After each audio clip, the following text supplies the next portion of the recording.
Hello and welcome to the Marley Bird YouTube channel, brought to you by Red Heart Yarns. In this video, we are going to learn part 2 of a 6-part series for the My First Sock with Marley Bird. This is a knit-along hosted by me, sponsored by Red Heart Yarns, and in this you learn how to make this really great simple sock. This sock pattern is available for free over on the Marley Bird website. You can click the link right down there below and it'll take you to where you can find each part of this sock pattern. If you haven't had a chance to watch part 1 of this video series, go ahead and click that link right there and it'll take you to the first video where you learn how to make this really simple cuff and how to use double pointed needles.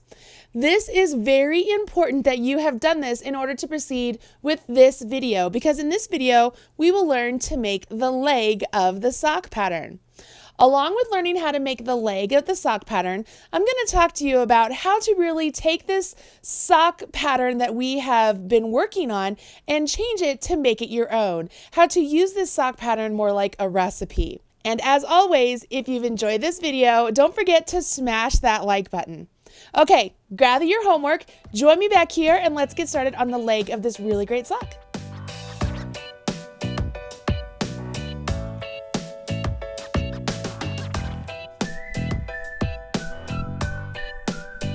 As I've mentioned, we're going to work on the leg portion of the sock. Now, the pattern is written so that this entire leg portion should be 6 inches. So if I take my little tape measure here and I start up here at the top, you can see this entire leg portion is 6 inches long. If you want to change that up and make it a little bit longer, you absolutely could. If you want to make it a little bit shorter, you absolutely could. But if you want to follow along with the pattern as written, we want to keep this leg portion 6 inches. And that includes the cuff, whether you did 1.5 inches for the cuff or 2 inches for the cuff. It doesn't matter. This leg portion for this particular sock pattern, I kept it in stockinette to make it very easy as far as the knitting process, because you won't have to purl anymore since we will be working stockinette in the round. So let's go ahead, grab our homework, and jump in. Okay, so let's get my homework in hand.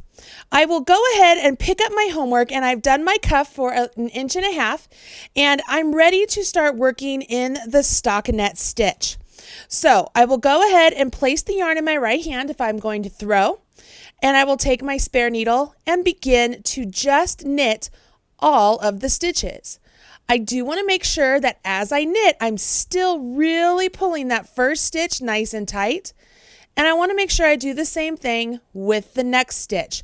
By doing so, remember, I'm making sure that this stitch right here from that needle is as close as possible to that new stitch on the new needle.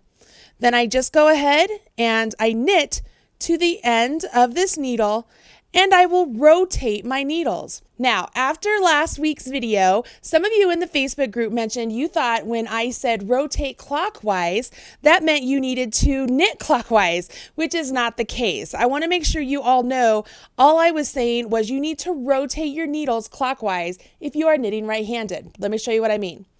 Once again, you'll notice that I will position the needles, move the stitches so they're center on the needle I was just working on. And this is what I mean by rotate clockwise. So that way I can get to this needle and begin knitting on that needle.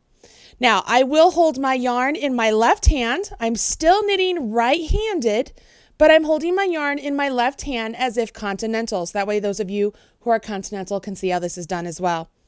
I will simply go into the first stitch, give it a nice pull, and then go into the subsequent stitch and give it a good pull as well.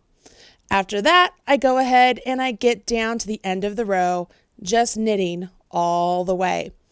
When I get to the end of this needle, once again, I will rotate my needles clockwise, but I'm still only working with 2 needles, and I'm still only going to work off of my left-hand needle onto my right-hand needle.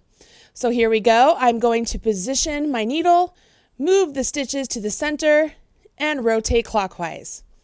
Okay, now I want to point something out at this point.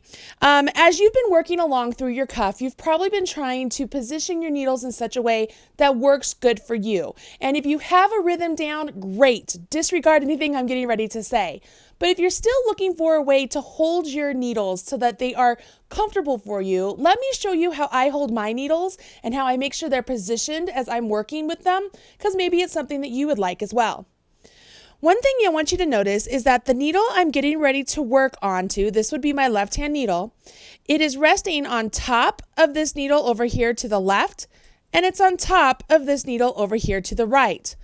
When I go to work into those stitches, and I push this into play, my needle is still on top of there. It just makes it easier for me to get into this stitch. And when I pull that really nice and tight, see how it just gets real close to that one and it's not like above it or cumbersome. This isn't getting in the way. I just find that to be the best position for me. And then I go ahead, knit the next one, make sure it's nice and tight, and then I'll get to the end of the row. You've probably noticed I mentioned that I position the needles before I move the stitches to the middle of my needle. And that is part of the process of what I do as far as my rhythm and getting my needles in the appropriate place. So here we go. You ready? I usually will take my spare needle and put it up there. Then I'll take this needle right here and I will pop it on top of the needle I just finished. Okay, can you see that? It's on top of the needle I just finished knitting off onto. Okay, now I take those stitches, I position them to the center, and I rotate. If I continue to do that, you can see my left-hand needle is already on top of that needle like I like, and it's already on top of that needle like I like. Do you have to hold your needles that way? Absolutely not. It just happens to work for me, so I thought I'd share it with you. As I work this particular needle, I want to also point out that I still have my stitch marker down there to let me know that this would be the end of my round. This is the last needle for my round. I have not tucked in my tail either, so I could also use that as a signifier that that is the end of my round as well. After I finish this knit round here, I'm going to go ahead and I will move up my stitch marker, okay? And all I'm going to do is take the removable stitch marker, undo it, keeping everything the same, and I'm just moving it up just so that it's a little bit closer to the needles and easy for me to see, okay? Once you've done that, rotate your work and you continue on working in stockinette. Now for your homework, all you need to do is work in stockinette until the leg of your sock measures 6 inches, just like I showed you. But what if you are the adventurous type like me and you're like, you know what, I like the stockinette, Marley, and I'm pretty comfortable with my DPNs. I kind of want to change it up a little bit. What are my options? Well, why don't you join me in this next section and let me show you how to really make this sock your own.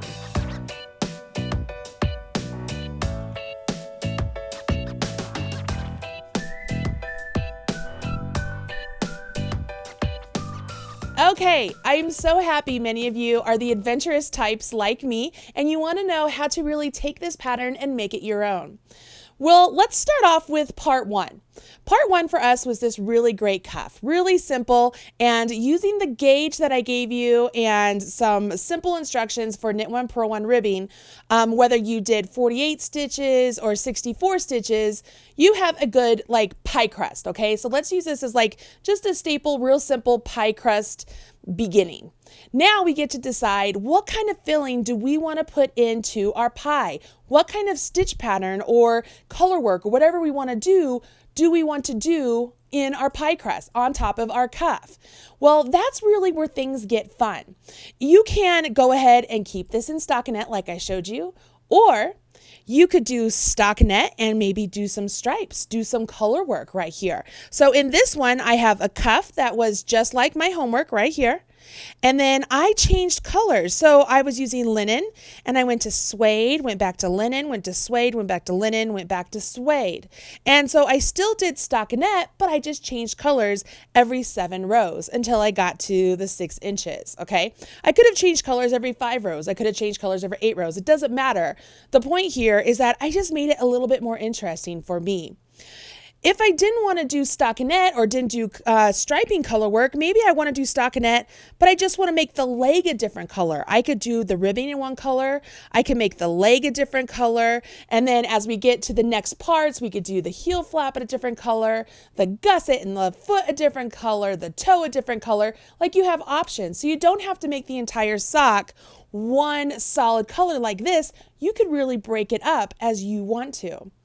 If you don't want to do stockinette at all, here's another option.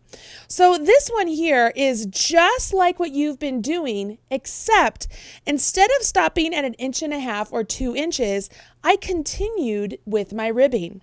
So you can see here, I have a really great stretch, and all I've done is continue my ribbing all the way down. Now, one of the benefits of doing a ribbed sock like this versus a stockinette sock is it really sort of hides the ladders. So if you're struggling with ladders, they kind of look like runs in your pantyhose, then maybe the rib sock is something you want to go into. Maybe you don't want to do stockinette, you just want to do some ribbing. But here's why, okay? When you're working with stockinette, your stitches are nice and flat and everything looks really great, right? And if I had some extended stitches right here, you'd really be able to see them because of the flat nature of the stockinette. But because ribbing has a negative ease, there's a lot of negative pull going on here. If my ladders were placed within this kind of gutter between the knit and the purl and the knit, it really gets hidden in there. So it tends to hide any sort of flubs that we might have as beginners, okay? The other thing that's really beneficial about using ribbing is if you're using a yarn that's not wool, maybe it's a yarn that likes to stretch quite a bit, or it doesn't keep its elasticity, or whatever it may be, it could be that doing a ribbed pattern would be really great for you. With this ribbed pattern, those of you who have followed me on Instagram probably saw me working on this sock when I was on the plane, but I was working on this sock and I actually got this far and I forgot to stop for the cuff. And that's why I was like, you know what? I'm just going to go ahead and do ribbing. And I can carry down this ribbing all the way down the foot of my sock, only the top part. So we'll go into that, but that's something to think about as you're choosing your leg pattern is, do you want that to go down the top of your sock as well? So you can kind of think about that. Another thing is you can always take a look at your stitch dictionaries and maybe pick a stitch pattern out that is divisible by 4. Since you're working with 4 DPNs, it makes it easier, right? And make the stitch pattern that's divisible by 4 and make that into the leg. Just make sure it doesn't have too much stretch. If you pick a lace pattern, it's going to have a lot of extra stretch. If you pick a cable pattern, it's going to be a little bit more cinched in. So make sure you plan for that, but it's another option of something you can do. So as I mentioned, you can really use this cuff as your pie crust. And then as you choose what you want to do for the leg, whether it's stockinette, whether it's ribbing, or whether it's a stitch pattern, you get to choose what kind of filling you put into that pie crust or on top of that pie crust. It doesn't really matter what you do as long as it's what you want and you keep it consistent for both socks if you want them to match. If you want them to be fraternal twins, that's a whole nother topic, and more power to you. My daughter doesn't like matching socks, so I get it.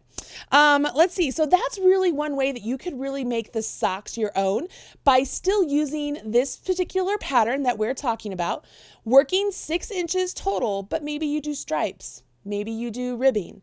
Maybe you do a different stitch pattern. Maybe you just do a different color. Your choice. Just whatever you do, stick with it and go for it. I think it's great. Now, one thing I do want to point out is many of you have asked me, how do you store your work in progress? And I want to show you this little nifty trick thing here. This here is a work in progress tube by Susan Bates. Let me move these out of the way so that you can see how this works. And you'll notice here that my sock is actually coming out of this hole right here in the tube. And the thing is, my sock is still on some double points.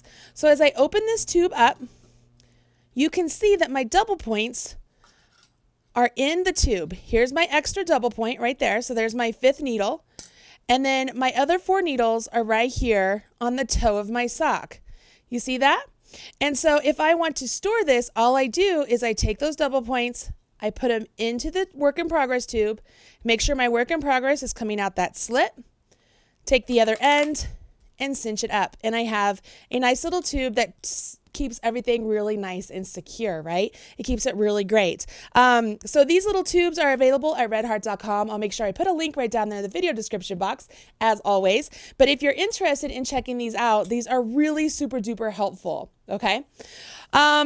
I think that's about it for this week, you guys. Can I just tell you first off how proud I am of all of you in the Facebook group? So many of you have never worked with double points before, and you trusted me and you did the no cuss cast on, and many of you have your cuff already complete and you're showing it off, and it's so exciting to see your success. I am smashing your like button constantly on Facebook because I think it is such a thrill to watch you guys really venture into this project, because it was your request. You asked me to teach you socks. And so the fact that you are really doing it is so fantastic. And the encouragement in there, oh my goodness, so many wonderful, wonderful knitters encouraging one another. I think it's great. As you are working on your socks, whether you choose to do whatever it is you choose to do, please share with me on social media. If you do hashtag Marley Bird, I will be sure to see it on Instagram or on Facebook or on Twitter. I would love to see your works in progress as you go along. And don't forget, during the knit along, there is a chance to win prizes as well. You can find the details about that on the pattern page. And I will say one more time that during the knit along, each part of the knit along will be released with each video. So right now, only part 1 and part 2 have been released. The next patterns will be released with each video along the way. If you're catching this video after the fact, after the entire knit along is over, don't worry, you'll have the whole pattern ready for you so you can move from one step to the next. Those of you who are afraid that this 6 inches is going to take you a while, I promise it's going to be done in no time. And don't forget that if you have not had a chance to start your second sock, it's not too late to grab another set of needles, grab your other skein of yarn, and get started. Make your cuff, make your leg, and then you'll have both socks done and you won't have to worry about the dreaded second sock syndrome. Okay guys, I hope you're enjoying this knit along. That's it for part 2 of 6 of this video series for the My First Sock with Marley Bird, sponsored by Red Heart Yarn. Bye guys.